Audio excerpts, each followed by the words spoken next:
şatlı bir yol atanlı.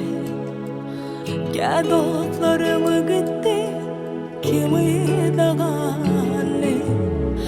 Gebesi bağlı günüme denkşer bollu. Köpüsü yanlış yolla üstümden gülle. O siyahati yeken geçmek kıyneken. Ömrümle çatrıklar baltını kıynayan ekin. Durmuşta mühimden yol geçmekten.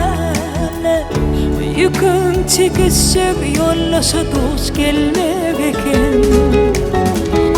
Durmuştan sana bıktat gerekten. Güler yüzlü ficeterli yollasın bolsun. Kendine ağır düşüp yükün yeniletçe. Anamlı yürekler dostlara bolsun.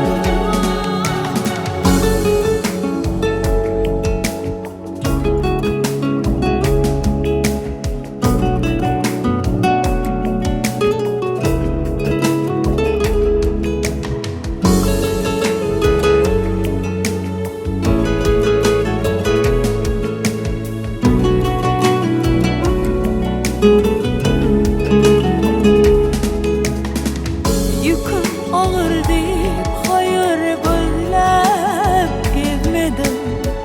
Hayal bolup kısmata derdim ile dözmedim.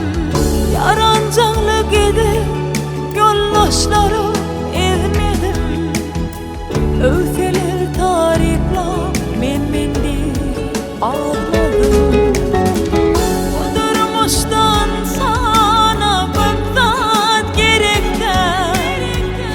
Güler yüzlü ficeterli yollasın bolsun.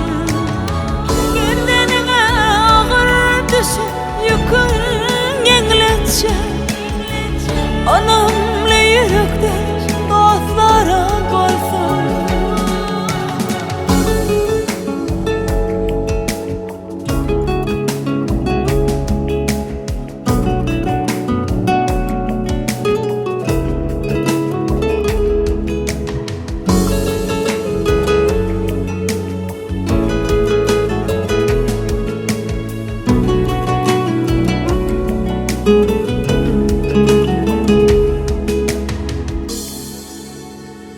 Dostlarım